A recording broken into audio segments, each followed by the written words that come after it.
those skills to come together for the most epic trip of his life. My companion was Sid Ferguson, skilled in the queer ways of motors. Oh, we had a massive kit. Spare parts, axles, shovels, bedding, and water for 1,000 miles. As guardian over all our possessions was Rex, the first dog to face the transcontinental journey from west to east.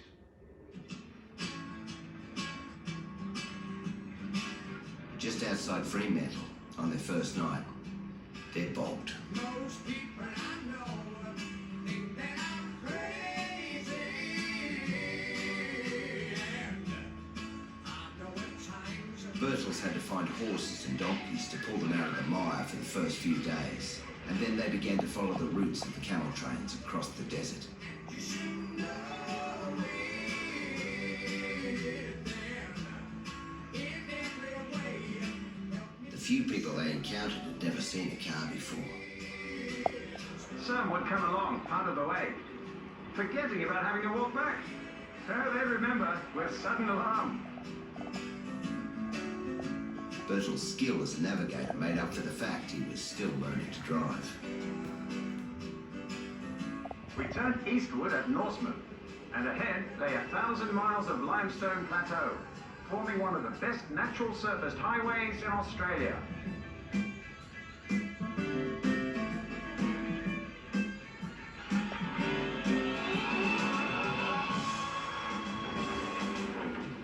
I think he's a direct descendant of, of Burke and Wills. I mean, Burke is the kind of crazy man in some ways of 19th century exploration. Birtles might be regarded as one of the crazy men of 20th century exploration.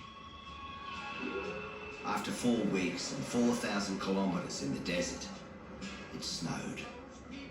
From the Blue Mountains, amidst a fairyland of snow, we looked out over the plains and saw the smoke haze of Sydney. Francis Birtles. No one knew they'd made it until they hit Sydney's Parramatta Road. Nothing could stop Francis Birtles.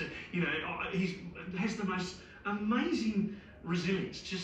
That's one of the most fascinating things about him. He makes Indiana Jones look like a wallflower. He is the most extraordinary, unsung Australian hero. Francis Birtles proved that we could prevail over one of the hardest places in the world, the Australian outback, and conquer it with the new machine. That didn't just open up the country, it opened up our minds.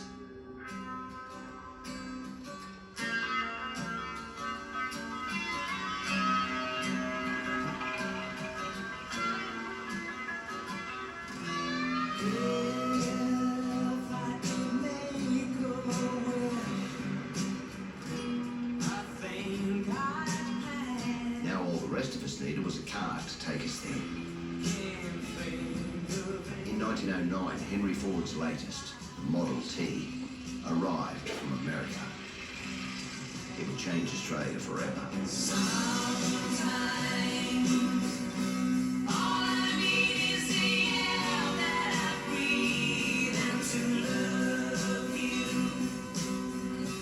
With high ground clearance for the shocking Aussie roads, easy to drive and tough as a boot, the Model T was the one that got us hooked.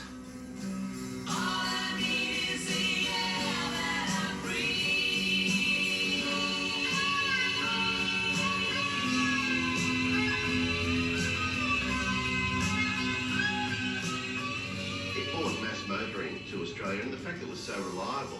It was used in the early stages a lot more in the rural environment than it was in the city environment because it was so tough and could get things done. All of a sudden, thousands of cheap cars were being imported from America.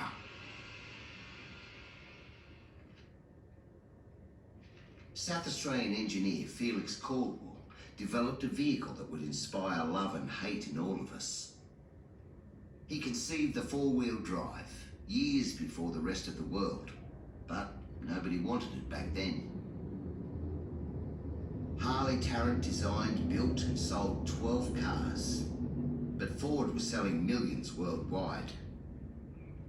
Tarrant gave up and became a rich Ford dealer. We didn't know it, but we were being globalised. Henry Ford decided in the first 10 years of the company that he needed to go outside of the US market. And the only practical way of doing it was essentially to put these colonies of companies around the world. You know, there was a Ford of Ireland, a Ford of Britain, a Ford of France, a Ford of Germany, you know, clearly a Ford of Australia. The story of Australian motoring would become do-it-yourself shed men, pitted against international motor companies, none of them stronger than Henry Ford, with his grand vision of world domination.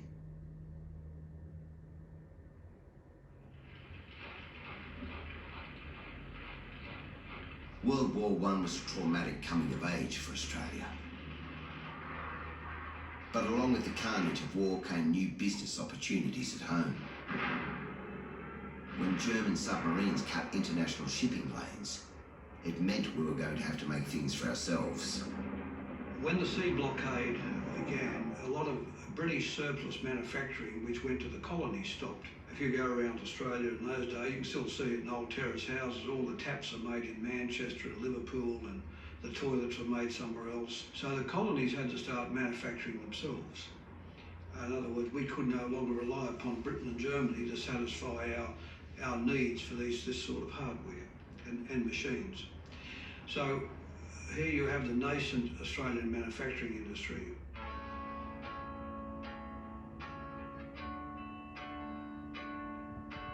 A horse carriage and saddle company in Adelaide called Holden made one car body in 1914.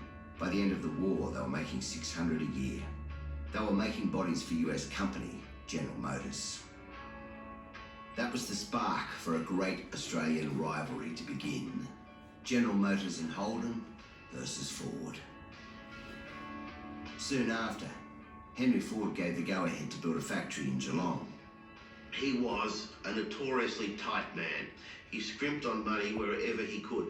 So wherever you go in the world and look at Ford factories, they're all the same, because Henry didn't want to pay an architect more than once.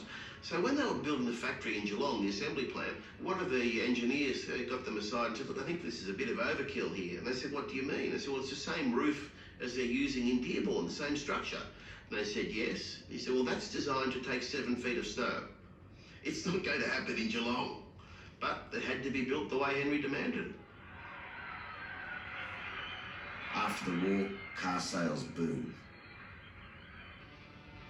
There's a whole group of young men who come back to Australia after World War I who've been taught to drive. And one of the things they want, of course, having learned to drive, is their own car. Enter more petrol heads.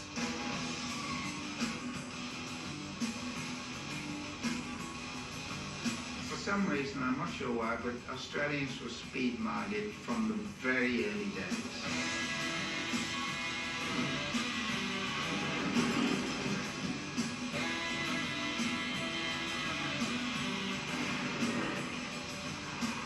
It's covering distance and speed that captures us. And it's Sydney-Melbourne that is the focus. I'm intoxicated with the thrill of driving a car. It's the most breakneck thing in the world, and my toes seem to curl up with the most awful joy. Molly Randolph. There were people attacking these speed records almost on a daily basis, getting huge amount of publicity because the public really loved it. In 1916, Boyd Atkins is the first racer to beat the Sydney-Melbourne train, doing the trip in an amazing 16 hours. Soon after, Boyd founded the NRMA to fight for better roads, so petrol heads could go faster. In the 20s, the quest for speed intensified. It climaxed in an epic duel between two of Australia's greatest petrol heads, A.V. Turner and Norm Wizard Smith.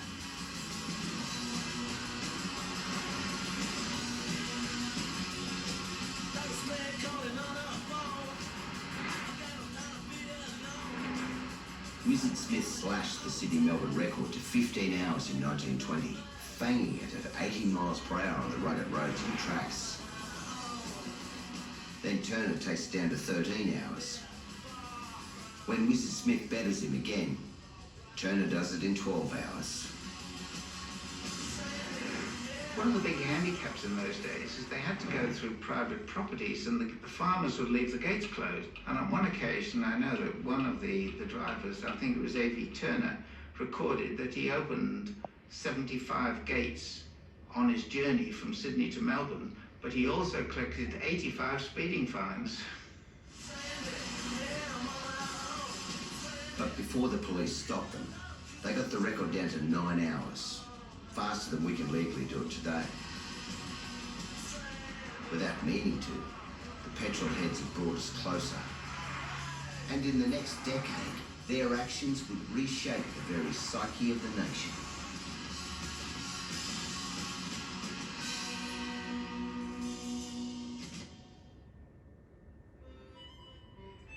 The 20s were a time of peace and growing prosperity. It was the motor age, our version of the jazz age. A sense of adventure was in the air. For women, it meant more freedom, and the car was a way to embrace that change. Alice Anderson was a mechanic, and in the 1920s, she was the most recognised woman in Melbourne. There was one motor garage at least in each large city, a high-profile, fashionable motor garage that was run by women. The clientele was some of the elite men of society who came to women's garages. Women's garages were thought to be the kind of fashionable, ultra-modern way that car culture was going to develop. The Alice Anderson garage in Kew was something we hadn't seen before, and haven't seen since. Out in the sunshine, a young woman in a silk white shirt and tie and brown breeches and leggings was operating one of the 3 petrol pumps. Another, pink-cheeked and dark-eyed, bent busily over a lathe. In the garage, Miss Heather Buchanan and Miss Edith Treblecock. At 18, she's the baby. The girls know what their mistress stands for. The Herald, September 1926. Alice and her chauffeur girls broke through conservative Melbourne and became an institution. This gallant little band have 5 cars of their own. There's a Phyllis and a Natalie. There can be no one who would not wish them luck. Melbourne Herald. Everybody's noticing the motor car. There was nothing else in people's lives quite that shiny. Things weren't painted. You didn't waste good money on a coat of paint. But cars were gleaming and they were this incredibly powerful emblem of machinic modernity.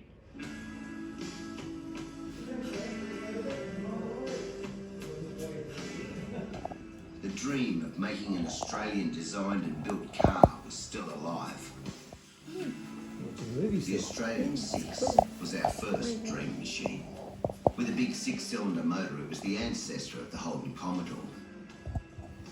Made by a small company in Sydney, for a moment, it looked like the car would be a huge success.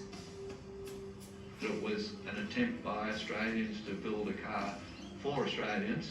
Probably they were a bit ahead of their time, but it was a very brave attempt to try and tap into that market. It was a beautiful car that suited Australia, but they just couldn't compete with Ford and General Motors. But with the Aussie 6, the 6-cylinder became our motor of choice. Australians have had a love affair with the 6, and driving this one you can see why. I've got other veteran cars, and every time you come to a hill you have a little bit of a query whether you're going to get over or not. Not with the Aussie 6, you'll go over in top gear just about anything that comes your way. Meanwhile, Francis Birtles was becoming Australia's favourite adventurer. He was writing colourful bestsellers about his outback exploits. With a new dog called Wowzer, he left Melbourne behind and attacked the top end.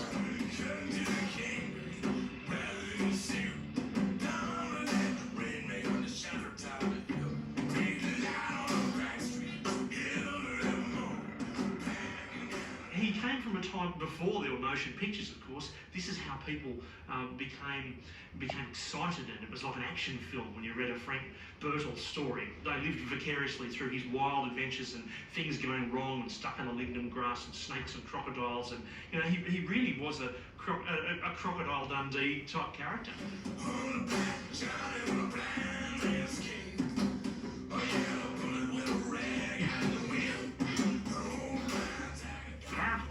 freshwater river, a croc crawled out with a big barramundi in its jaws. Fired a bullet at him. Sweet dreams.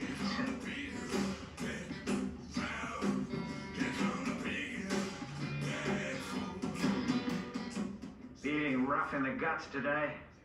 Shot a cockatoo and boiled him. Birtles made friends along the way.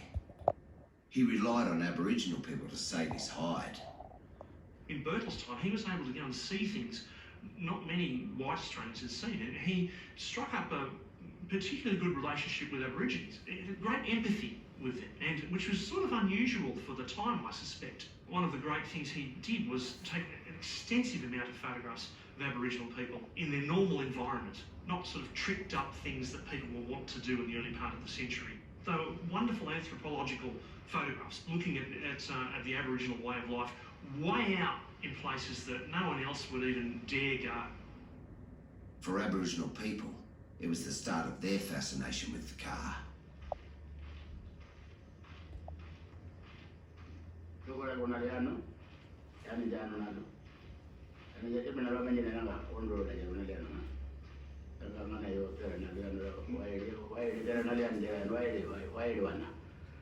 And he was following the track where he went to, which area, and he wanted to find what is it, you know?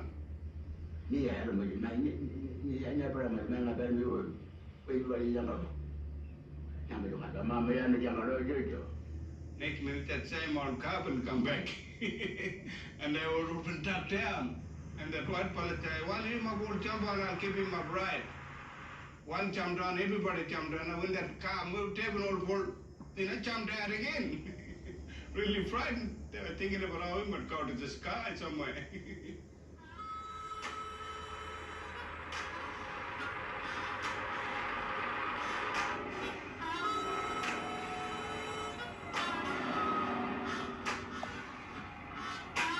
The influence of Birtle's adventures is supremely practical.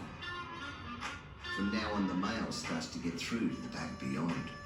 A legendary postman called Tom Cruise gets behind the wheel, and the era of road freight begins.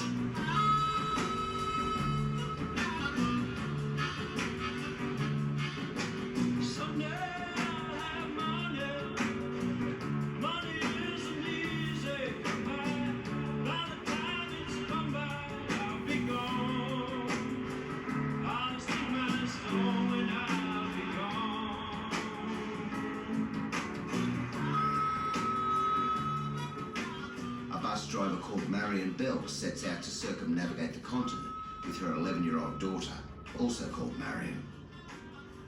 I've always wanted to travel around Australia.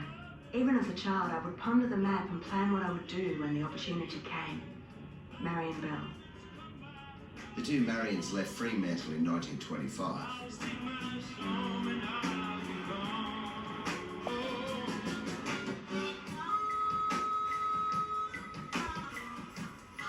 The newspapers regard their trip as foolhardy. Two men in Northam are overheard to say, Bill, come and see the car that's driving around. I believe there's a tart driving it. When they succeed, the country is gobsmacked. It's a great testimony to the modern automobile and the strength of the modern-day woman, the West Australian. The speed of change was accelerating. 100 miles per hour was the ultimate challenge of the 1920s. Some people believed you would surely die if you tried to go faster. The Sydney Guardian newspaper offered a £50 prize for anyone who could break the tongue. Don Harkness decided to give it a try and pocketed the prize money.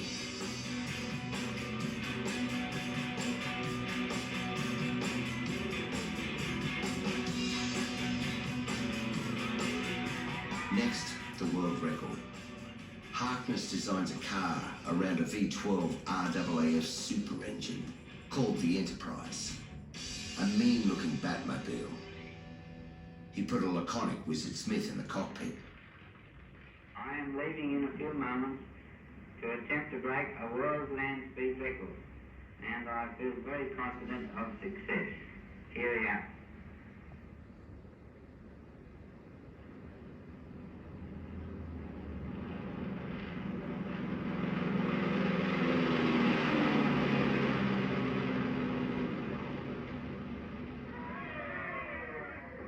Years ago, on a long-forgotten beach, Wizard Smith went 300 kilometres an hour, a new world record.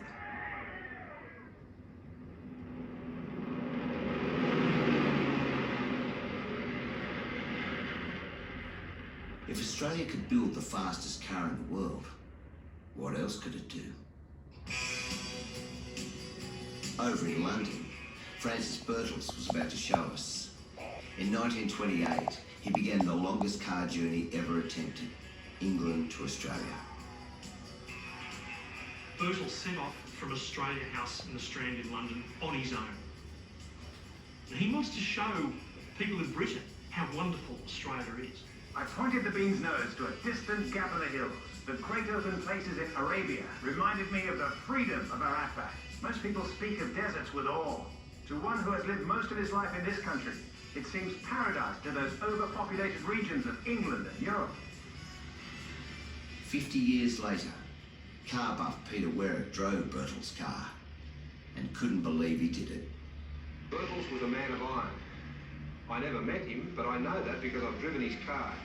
It's a beast of a thing, and how he drove it halfway around the world, I'll never know. The Bean is one of the major characters of our motor history. Today, Warren Brown has built his own Bean and is ready to recreate the trip from London to Melbourne. Well, this is a 1925 Bean 14. It is identical to Francis Birtles' car, the car he drove from London to Melbourne in the 1920s.